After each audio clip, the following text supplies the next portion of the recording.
Hi all, कैसे हैं आप सब? आई होप दैट आप सब बहुत बढ़िया होंगे, बहुत मजे से अपनी लाइफ जी रहे होंगे और पढ़ाई भी अच्छे से कर रहे होंगे, है ना?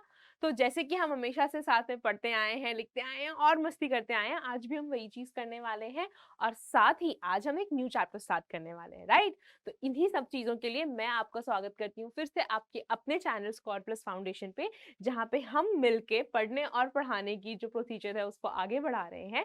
और मैं हूँ प्रियंका, आपकी बायोलॉजी की एजुकेटर, जिसके साथ आप इतने सारे सब्जेक्ट्स में जो बायो एक सब्जेक्ट है उसको पढ़ रहे हैं, है ना? और अब तक हमने काफी सारे चैप्टर्स जो है वो ऑलरेडी कवर कर लिए हैं एंड आज हम स्टार्ट कर रहे हैं एक न्यू चैप्टर जिसका नाम है इम्प्रूवमेंट इन फूड रिसोर्सेज, है ना? इसमें बहुत सारी चीजें आती हैं, सबको लगता है कि क्या ही चीज है, राइट? लेकिन ऑब्वियस सी बात है, जो खाना हम खा रहे हैं, है ना, हमें ये जानना इंपॉर्टेंट है कि वो फूड इंपॉर्टेंट क्यों है ना? वो फूड ग्रो ही क्यों किया जाता है? एंड अगर वो ग्रो किया जाता है तो उसके पीछे का जो भी रीजन है या फिर जो प्रोसीजर है कि क्या क्या चीजें इन्वॉल्व है, वो भी तो हमें पता होना चाहिए ना। अगर हमें किसान की मेहनत नहीं पता होगी तो शायद उस खाने का जो स्वाद है वो उतना मजेदार नहीं आएगा।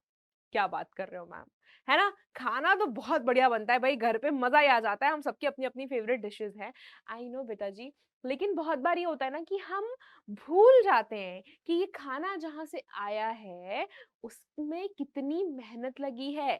जब हम वो थाली जो हम खा रहे हैं, है ना, उसमें कुछ चीजें छोड़ देते हैं कि चलो ठीक है ना, पेट भर गया, अब क्या करना है, मैंने मेरे से नहीं खाया जा रहा, तो हम फेंक देते हैं, राइट? और उस टाइम पे हमारे दिमाग में ये ख्याल नहीं आता कि इसको उगाने में कितनी मेहनत लगी है ना? या फिर शायद कोई लोग ऐसे भी हैं जो भूखे सो रहे होंगे। तो फूड जो हम वेस्ट करते हैं उसको थोड़ा कम करेंगे और पढ़ाई को करते हुए जानेंगे कि कैसे जो हमारे फूड रिसोर्सेज हैं हम उनमें इम्प्रूवमेंट ला सकते हैं, ताकि ताकि जो अपनी नीड्स हैं वो अच्छे से पूरी हो सके। और हम ये भी देखेंगे कि हमें क्या नीड है, क्यों जरूरत पड़ी है भाई हमें इस इम्प्रूवमेंट इन फूड रिसोर्सेज की। तो हम बेटा डील करने वाले हैं कि हमारे पास क्या क्या फूड रिसोर्सेज हैं, कहाँ से हमें फूड मिलता है, हमें क्यों जरूरत है इस पूरे कॉन्सेप्ट को पढ़ने की, क्या लोड पड़ी है हमें, है ना? तो वो भी हम देखने वाले हैं। सो let's just continue with the same जो भी अपना टॉपिक है या फिर जो चैप्टर है, right? So let's just begin with this और देखते हैं सबसे पहले उस सवाल के कि why we need to have this improvement in food resources, right? सबसे पहले तो एक व्हाई जो हम देखेंगे वो ये है कि व्हाई फूड इज इंपॉर्टेंट, है ना? व्हाई फूड इज इम्पॉर्टेंट, बहुत चर्चा होने वाली है, बहुत सारी चीजें हमने डिस्कस करनी है जो कि शायद बहुत इंपॉर्टेंट है, राइट? तो लोग यूजुअली चाय पे चर्चा करते हैं, आज हम स्कोर प्लस पे चर्चा करेंगे कि क्यों हमें ये फूड जो है वो इम्पॉर्टेंट है। तो ऑब्वियस सी चीज है, ह्यूमन बॉडी है, चाहे ह्यूमन हो चाहे कोई भी ऑर्गेनिज्म क्यों ना हो, फूड तो सबको चाहिए, है ना? फूड चाहिए टू सस्टेन लाइफ। भाई जिंदगी जीनी है, मजे से जीनी है, एनर्जी के साथ जीनी है, तो उस चीज के लिए फूड तो चाहिए ही चाहिए, है ना? जब हम लाइफ सस्टेनेंस की बात करते हैं तो इसके अंदर अपनी एनर्जी भी आ जाएगी। एनर्जी मतलब कि जो भी अपने डेली के काम करने की क्षमता है या फिर कैलिबर है हमारा, राइट? इसके अलावा फूड में भाई बहुत सारे न्यूट्रिशनल वैल्यूज होते हैं, तो फूड से अल्टीमेटली हमें न्यूट्रिशन मिलता है एंड दिस इज समथिंग जो हमारा लाइफ स्पैन भी गवर्न कर सकता है ना? ये हमारा लाइफ स्पैन जो है वो भी गवर्न करेगा, जैसा खान पान वैसा भैया आपका जीवन, राइट? सो ऑब्वियसली इससे काफी हद तक हमारा जो लाइफ स्पैन है वो डिटरमाइन हो सकता है। अब बात करेंगे कि हमें ये जो फूड रिसोर्सेज में इंप्रूवमेंट है वो क्यों चाहिए, ठीक है? अब ये तो एक सवाल हो गया अपना, राइट? अब यहाँ पे दूसरा सवाल ये है दैट व्हाई फूड प्रोडक्शन, ठीक है? अब ये सवाल भी अच्छा है, why food production is increased, ठीक है? ठीक है, मान लिया कि तुमने बोल दिया कि खाना तो हमको चाहिए। लेकिन इसी के साथ ये सवाल है कि डे बाय डे जो फूड प्रोडक्शन है वो बढ़ाई क्यों जा रही है? क्या लोड आ पड़ी है? ऐसा क्या है? तो भाई बहुत ज्यादा लोड है, बहुत ज्यादा टेंशन पड़ी है अपने सरकार के सर पे। जो जनता बढ़ रही है, जो पॉपुलेशन बढ़ रही है, तो पॉपुलेशन के साथ साथ जब लोग बढ़ेंगे तो क्या उनकी भूख काउंट नहीं होगी? होगी ना।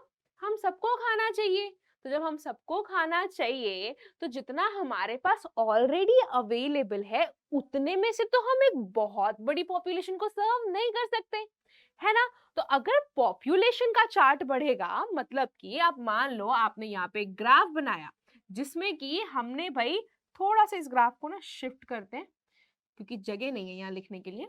यस, हमने ग्राफ बनाया जिसमें हमने एक तरफ लिख दिया अपना पॉपुलेशन, ठीक है। अब दूसरी तरफ भाई अपना फूड प्रोडक्शन, राइट। तो आप कह रहे हो कि जो प्रोडक्शन है वो पॉपुलेशन जो है वो बढ़ते जा रहा है, बट उसी के साथ हमारी प्रोडक्शन जो है वो नहीं बढ़ रही। तो अगर हमारा ग्राफ ऐसा जाएगा, राइट, कि पॉपुलेशन तो बढ़ते बढ़ते जा रही है लेकिन फूड प्रोडक्शन में कोई भी उन्नति नहीं है, तो अल्टीमेटली ये जो पॉपुलेशन है वो खुद ब खुद डिक्लाइन होने लगेगी, है ना। लोगों की डेथ होने लगेगी जस्ट बिकॉज ऑफ हंगर, भूख की वजह से बेटा जो डेथ रेट है वो बढ़ जाएगा, है ना। बट यूजुअली अगर हम देखें तो ये चीज अभी तक काफी हद तक नियंत्रण में है। तो ऐसा क्यों है? क्योंकि जैसे जैसे हमारी जो पॉपुलेशन है वो बढ़ रही है, उसी रेट से हम ट्राई कर रहे हैं कि हम अपना फूड प्रोडक्शन जो है वो बढ़ाते जाएं। अगर ये दोनों चीजें सिंक में चलेंगी तो अल्टीमेटली एक अच्छा नेशन और अल्टीमेटली एक अच्छे वर्ल्ड का जो बेटा अपना स्थापना है या फिर कह लो कि एक वर्ल्ड है वो सरवाइव करेगा, ठीक है। तो ये चीज हो गई जी इंपॉर्टेंट कि हमें क्यों चाहिए फूड प्रोडक्शन, क्यों हम फूड प्रोडक्शन को बढ़ा रहे हैं। तो इसका जवाब सिंपल सा है, दैट इज जो हमारी पॉपुलेशन बढ़ रही है उनकी नीड्स को केटर करने के लिए, ठीक है, to cater the needs of increasing population, as simple as that. जैसे पॉपुलेशन बढ़ेगी भाई ऑब्वियसली उनको खाना देना पड़ेगा, ठीक है। अब ये हो गया जी एक चीज। अब इसी के साथ, इसी पहलू के साथ जो एक नेगेटिव चीज आ रही है, जो नेगेटिव चीज आ रही है वो ये है कि हम मान रहे हैं पॉपुलेशन बढ़ रही है तो फूड रिसोर्सेस चाहिए। अब ये सोचो कि फूड प्रोडक्शन जो है, जो हमारी फूड प्रोडक्शन बेटा बढ़ रही है, इसके इफेक्ट्स क्या हो सकते हैं, राइट। अगर हम इसके इफेक्ट्स की बात करें, किसके? फूड प्रोडक्शन के। तो फूड प्रोडक्शन इफेक्ट से पहले तुम ये देखो कि ये होगा कैसे। इफेक्ट से चलो एक चीज और पहले देख लेते हैं कि how the food production will work, कैसे होगा ये। तो ऑब्वियस सी बात है, फूड प्रोडक्शन के लिए हमें एग्रीकल्चरल प्रैक्टिसेस चाहिए, है ना। खेती बाड़ी जो है बेटा वो करनी पड़ेगी। अब ये जो खेती बाड़ी है, ये जो खेती बाड़ी है, इसके लिए हमें क्या चाहिए? हमें चाहिए लैंड। आसमान में तो सब्जी फल नहीं उगाएंगे ना, नहीं उगाएंगे हम पैडी या फिर वीट, तो उगाएंगे कहाँ? जमीन पर। अब जमीन के लिए लैंड की अवेलेबिलिटी भी तो होनी चाहिए, है ना। अब बोलोगे मैम इतना सारा तो लैंड है, खाली तो सारा पड़ा हुआ है, हम वही क्यों ना कर ले। तो बिल्कुल चलो आपका पॉइंट जो है वो कंसीडर कर लेते हैं, और जो वो लैंड हमारे पास बेटा वेकेंट पड़ी है वहां पे एग्रीकल्चरल प्रैक्टिसेस शुरू कर देते हैं। लेकिन ये भी तो सोचो ना, जो अपना अर्थ है, अर्थ में जो हमारा सिर्फ 30% है वो लैंड है ना। ये 30% भी ज्यादा बोल दिया वैसे मैंने।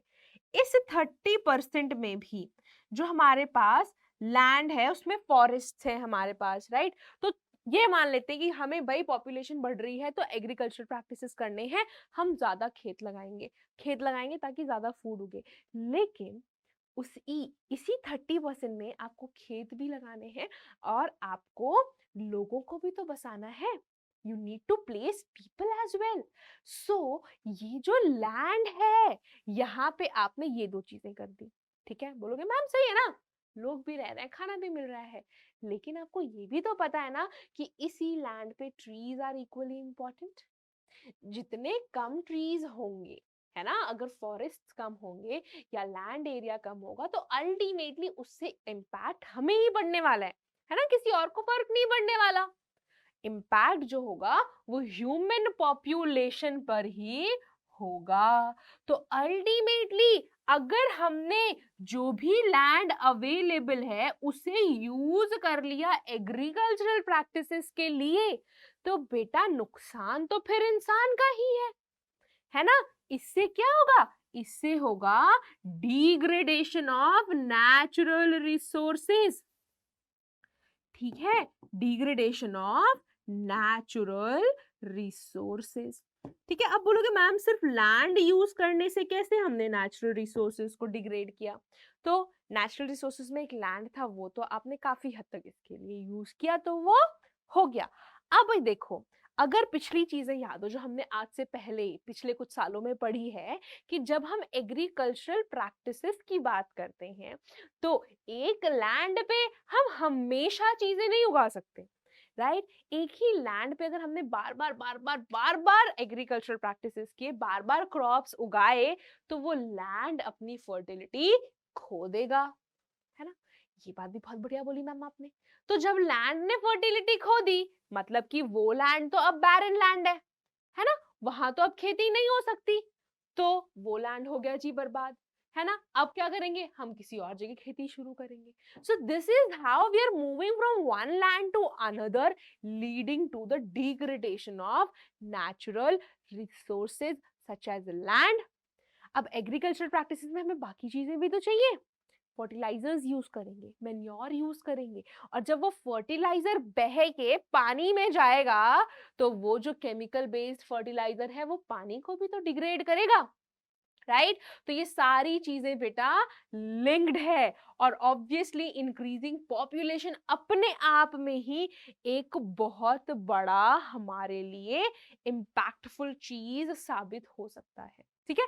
ये तो चलो खैर अलग चीज है, बट यहाँ पे वही हम देख रहे थे कि क्यों फूड प्रोडक्शन हमें इंपॉर्टेंट है, क्यों बढ़ानी है, क्योंकि हमें पॉपुलेशन जो है उसको सर्व करना है। लेकिन इसी के साथ अगर हम ये सवाल पूछे कि भाई कैसे बढ़ाएंगे, तो एग्रीकल्चरल प्रैक्टिसेस से बढ़ाएंगे, लेकिन एग्रीकल्चरल प्रैक्टिसेस करने के लिए भी हमारे पास जो है लैंड लिमिटेड है, तो इससे नेचुरल जो रिसोर्सेज है उनका डिग्रेडेशन भी इजीली हो सकता है। अब यहाँ पे जो एक और चीज देखने वाली है वो ये है कि हम कैसे इस बढ़ती पॉपुलेशन को केटर करें। तो बेटा इस इंक्रीजिंग पॉपुलेशन को केटर करने के लिए जब हम फूड प्रोडक्शन को बढ़ाने की बात करते हैं, तो इसी चीज के लिए कुछ रिवोल्यूशंस आए थे, है ना? हमारे पास देयर वर सर्टेन रेवोल्यूशंस जो कि आए थे, जिसमें हमने अलग अलग फूड प्रोडक्ट की बात की थी। रेवोल्यूशंस में हमारे पास आया था एक green revolution, right? Green revolution जिसमें हमने वीट की प्रोडक्शन बढ़ाई थी, जिसमें हमने बहुत हाई क्वालिटी के सीड्स यूज करे थे ताकि ज्यादा पैदावार हो, मतलब ज्यादा फसल हो और अच्छी फसल हो, ठीक है? देन हमने इसके अलावा बेटा वाइट रेवोल्यूशन भी देखा है, वाइट रेवोल्यूशन अपने मिल्क के लिए था। Then we had blue revolution, blue revolution जो है वो फिशेस के लिए है, राइट? जो हमारे एक्वाटिक लाइफ है उसके लिए है। देन हमारे पास सिल्वर रेवोल्यूशन भी है, सिल्वर रेवोल्यूशन जो है वो एग्स के लिए था। वो किसके लिए था? वो एग्स के लिए था। देन हमारे पास जो है येलो रेवोल्यूशन है जो ऑयल्स के लिए था, एंड लास्टली हमारे पास एक गोल्डन रेवोल्यूशन भी है जो बेसिकली अपने राइस जो है पैडी की खेती है उसके लिए था। तो ये जो रेवोल्यूशंस है ये हम फिर से लेके आए इस पॉपुलेशन की नीड को पूरा करने के लिए। लेकिन वही चीज है, जब हम ग्रीन रेवोल्यूशन की बात कर रहे हैं, हम बहुत हाई अमाउंट में जो फर्टिलाइजर्स है वो यूज कर रहे हैं, हम बहुत high yielding variety of seeds use कर रहे हैं, जिसकी वजह से जो लैंड है वो काफी जल्दी अपनी फर्टिलिटी खो देता है, again leading to the degradation of natural resources, ठीक है? तो ये सारी चीजें हो रही हैं, और अब यहाँ पे सवाल आता है कि जब ये चीजें हो रही हैं तो हाउ टू बैलेंस इट, अब क्या करें। तो बेटा जब ये सवाल आ गया कि अब क्या करें, तो इसका जवाब है कि जो हमारे पास फूड रिसोर्सेज हैं उसमें इम्प्रूवमेंट लाई जाए, जिस वजह से आज मैं ये चैप्टर पढ़ा रही हूं और आप ये चैप्टर यहाँ पढ़ रहे हैं। ठीक है, सो ऑल दिस स्टोरी, ये जो पूरी कहानी है, जो सच्चाई है, all these things leads to the improvement in food resources, कि जो भी हमारे पास रिसोर्सेज हैं नॉर्मल वाले, जो नेचुरल वाले हैं, उनको इस्तेमाल करके हम कैसे फूड रिसोर्सेज में इम्प्रूवमेंट लाए कि जनता भी खुश, पॉपुलेशन को भी चीजें मिल जाए और अल्टीमेटली जो नेचुरल रिसोर्सेज है उनको हम थोड़ा कम करें। ठीक है, और यही रीजन है to discuss about this particular chapter, और यही हम आगे आगे डिस्कस करने वाले हैं। तो इस चैप्टर को सिर्फ इसलिए मत पढ़ो कि हमें पेपर में नंबर लाने हैं, इसलिए पढ़ो कि शायद आप थोड़े से अवेयर हो जाएंगे कि वर्ल्ड में चल क्या रहा है एंड हम क्या कर रहे हैं उस चीज से डील करने के लिए। ठीक है, सो let's just move ahead and see that ये तो हमें समझ आ गया कि व्हाई, बट अब हम क्या कर सकते हैं, right. Why and how we have discussed, now it's time to discuss कि क्या करें कि हम इस चीज को कंट्रोल में ला सकें। ठीक है, तो यहाँ पे देखो मैंने ऑलरेडी काफी चीजें आपकी मदद करने के लिए लिख दिया है कि हाँ ये चीजें कर सकते हैं, बट अब हम इस चीज को डिटेल में डिस्कस करेंगे एक एक करके। ठीक है, तो जब हम बात कर रहे हैं इनकी डिस्कशन की, so start with the first one, that is sustainable agricultural practices। सबसे पहली चीज इसमें बताने से पहले मैं ये बताऊंगी कि जब भी हम बात कर रहे हैं इस वर्ड की सस्टेनेबल, सस्टेनेबल का मतलब क्या होता है, आपने बहुत बार ना अपने एसएसटी में सुना होगा sustainable development, right. What do we understand by this term, sustainable का मतलब क्या होता है। सस्टेनेबल का बेटा एक बहुत सिंपल सा मतलब है, आपको ये तो पता है ना कि आज हम इस लाइफ पे हैं, है ना, हम अपनी लाइफ जी रहे हैं, बट इसका ये मतलब नहीं है कि जिस दिन हम मर जाएंगे उस दिन दुनिया खत्म है ना, ऐसा तो बिल्कुल भी नहीं है। हमारे बाद जनरेशन तो भाई चलती ही जानी है, मतलब ह्यूमन बींग्स तो यहाँ रहेंगे ही। तो जो भी रिसोर्सेज आपको मिले हैं वो सिर्फ आपके लिए नहीं है, आपके आने वाली जनरेशन्स के लिए भी है। तो सस्टेनेबल का क्या मतलब है, जब हम सस्टेनेबल डेवलपमेंट की बात कर रहे हैं या फिर किसी भी टर्म में सस्टेनेबल को लेके आ रहे हैं, इसमें बेटा बात आती है यूसेज ऑफ रिसोर्सेज, कि भाई तुम रिसोर्सेज का इस्तेमाल करो करो, लेकिन क्या ध्यान में रखो कि वो आपके बाद अगली जनरेशन के लिए भी अवेलेबल है, right. So how can we define it, usage of resources in a way that it is available for next generation as well। ठीक है, नेक्स्ट जनरेशन के लिए भी वो चीज अवेलेबल रहे। और ये जो है ये अपने आप में अलग ही एक मुद्दा है, क्योंकि भाई दुनिया बहुत ज्यादा सेल्फिश हो गई है, हम लोगों के बारे में सोचते नहीं है। तो आज हमारे पास जो है उसे इस्तेमाल करेंगे और कल चलते बनेंगे। मैम इतना टाइम किसके पास है कि हम किसी और के बारे में चीजें सोचें, है ना, तो नहीं है, तो थोड़ा सा टाइम निकालो और सोचना शुरू करो। ठीक है, अब ये हो गई जी बात अपने सस्टेनेबल की कि क्या होता है सस्टेनेबल, मतलब कि किसी चीज को बेटा आप ऐसे इस्तेमाल करिए कि बचा के रखें, आप भी उसका लुत्फ उठा लें और वो चीज आगे वाले भी देख सके, राइट। तो अब स्टार्ट करते हैं एक एक पॉइंट को डिस्कस करना, क्योंकि अब हमें काफी हद तक जो चीजों का मतलब है वो क्लियर हो जाएगा। तो पहला पॉइंट क्या था, सस्टेनेबल एग्रीकल्चरल प्रैक्टिसेस, मतलब कि जो हम एग्रीकल्चरल प्रैक्टिसेस कर रहे हैं, चाहे यूसेज ऑफ लैंड हो, ठीक है, एग्रीकल्चरल प्रैक्टिसेस में जो सबसे इंपॉर्टेंट चीज आ जाती है वो है यूसेज ऑफ लैंड, कि भाई तुम यूसेज तो करो लैंड का, लेकिन उस लैंड को इस तरह से इस्तेमाल करो कि कल को जो आने वाली अपनी जनरेशन है उनके लिए भी वो लैंड अवेलेबल रहे। यहाँ यूज किया, ये लैंड गया, दूसरा यूज किया, वो लैंड गया, एंड अल्टीमेटली कुछ बचा ही नहीं। ऐसा हमें नहीं करना, राइट? तो लैंड यूसेज जो है हम वो ढंग से करेंगे, और ये कैसे करेंगे या कैसे कर सकते हैं वो इसी चैप्टर में हम डिस्कस करने वाले हैं, ठीक है? उसके बाद आता है sustainable animal husbandry, right? Animal husbandry, पहली बात तो क्या होता है ये जानना इंपॉर्टेंट है। तो जब हम बात करते हैं एनिमल हस्बेंड्री की बेटा, तो एनिमल हस्बेंड्री वो प्रैक्टिस है जिसमें कि हम अलग अलग एनिमल्स, चाहे कैटल्स हो गए मतलब गाय भैंस हो गए, या फिर अपनी पोल्ट्री के जो भी एनिमल्स या ऑर्गेनिजम्स है, जैसे कि हेन हो गए, राइट? हेन को रखते हैं मीट प्रोडक्शन के लिए या फिर एग प्रोडक्शन के लिए, कैटल्स हम रखते हैं मिल्क प्रोडक्शन के लिए अगेन, राइट? इसके अलावा बी कीपिंग की जाती है, मधुमक्खी को भी पाला जाता है, राइट? जस्ट बिकॉज हमें हनी चाहिए। सेम वे हम फिशेस को भी लाइव स्टॉक करते हैं, तो फिशेस को रखते हैं हम ताकि वही मीट प्रोडक्शन हो सके, या फिर बहुत सारे यूसेज है उन चीजों के। तो ये सब कुछ हम पढ़ने वाले हैं जब हम स्टार्ट करेंगे अपना एनिमल हस्बेंड्री।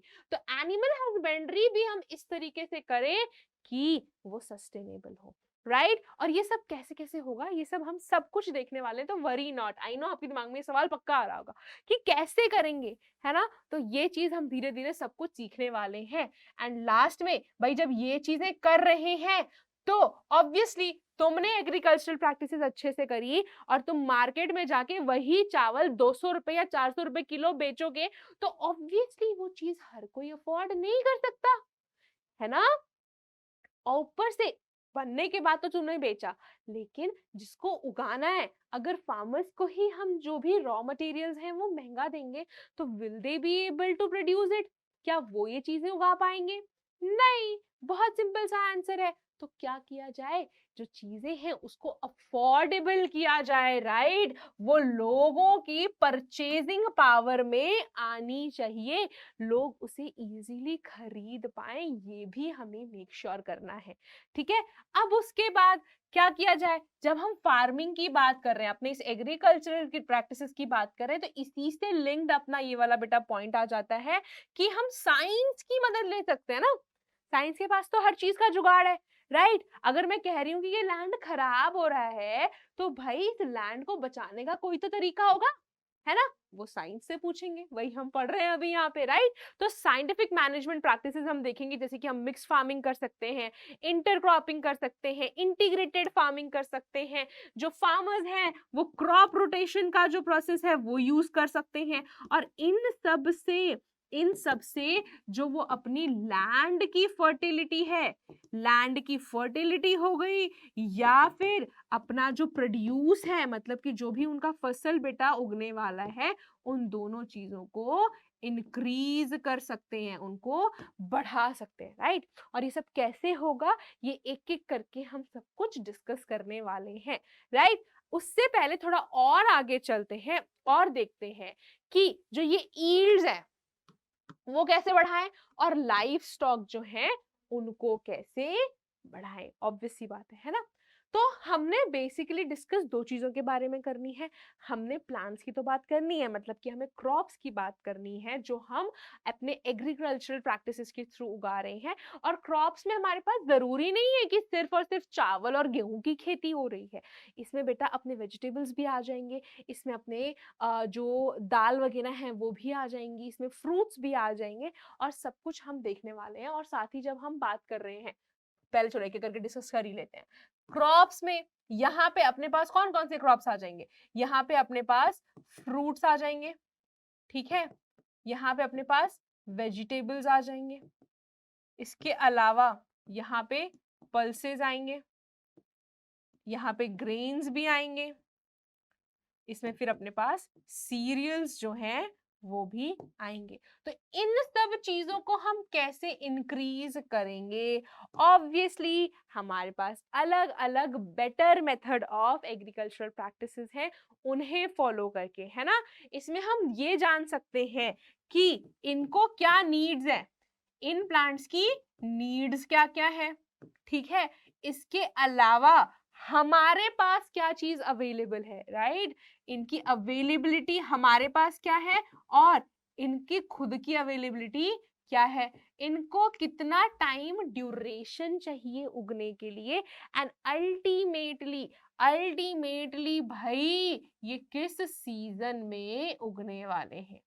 ठीक है, इन चीजों को अगर हम देखें, ये वैसे इनकी नीड्स में ही आ जाती हैं, इन चीजों को हम देखें तो हम डिस्कस कर पाएंगे what all things are here which are necessary to increase the yields of crop.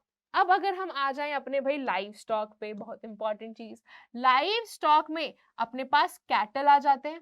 ठीक है, कैटल कौन होते हैं, जो अपने पास काऊ है, जो अपने पास बफेलोज हैं, राइट ये सारी चीजें बेटा अपने कैटल का पार्ट होती हैं।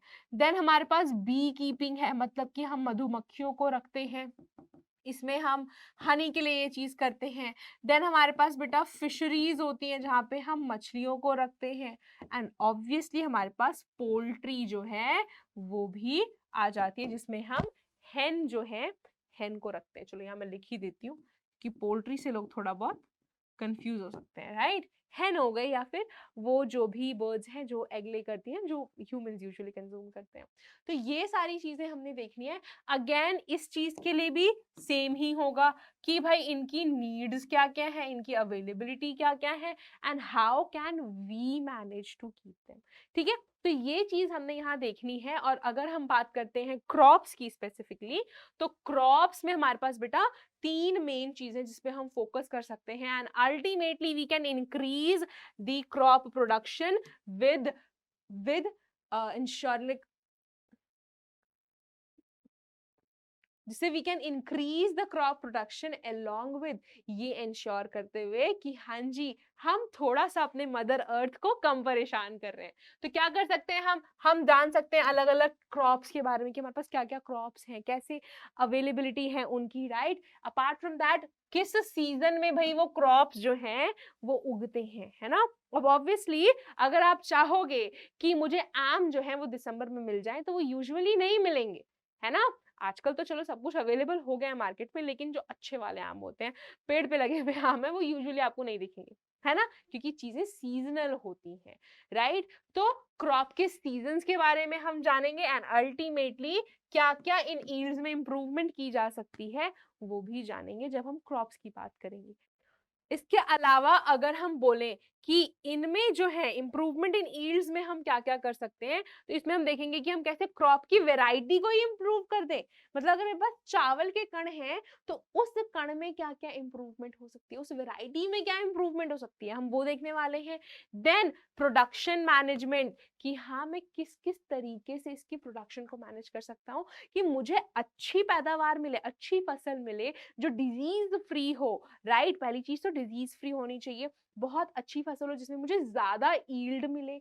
देन हम ये इंश्योर कर सकते हैं कि जो फार्मर का लॉस है वो कम हो, एंड फिर हम ये भी देख सकते हैं कि जो लैंड है, लैंड को भी थोड़ा कम ही नुकसान पहुंचे। And lastly crop protection management हम देखेंगे कि कैसे हम उस क्रॉप को अलग अलग डिजीजेस से बचा सकते हैं। या फिर अगर हम कह रहे हैं कि जो अपने नेचुरल कैलामिटीज वगैरह आती हैं, चलो वो तो खैर नेचुरल हो गई, बट अगर हम बोल रहे हैं वाटर लॉजिंग की प्रोसेस की वजह से जो प्लांट है वो खराब हो गया, इन चीजों से हम कैसे उन्हें प्रोटेक्ट कर सकते हैं, तो ये सारी चीजें भी हम इसी चैप्टर में डिस्कस करेंगे। तो हम वापस से बेटा मिलने वाले हैं इसी चीज की कंटिन्यूएशन के साथ। We will be starting with the plants first, हम क्रॉप पे फोकस करेंगे, एंड देन हम क्रॉप के बाद मूव करेंगे अपने एनिमल हस्बेंड्री पे। तो तब तक के लिए what you need to do, you need to stay tuned, and if you feel कि आपको इसमें से कुछ भी चाहिए तो आप सिंपली स्कॉट प्लस ऐप जो है वो डाउनलोड कर सकते हैं गूगल प्ले स्टोर से, एंड देन आपको वहां पे सारे के सारे जो नोट्स हैं वो इजीली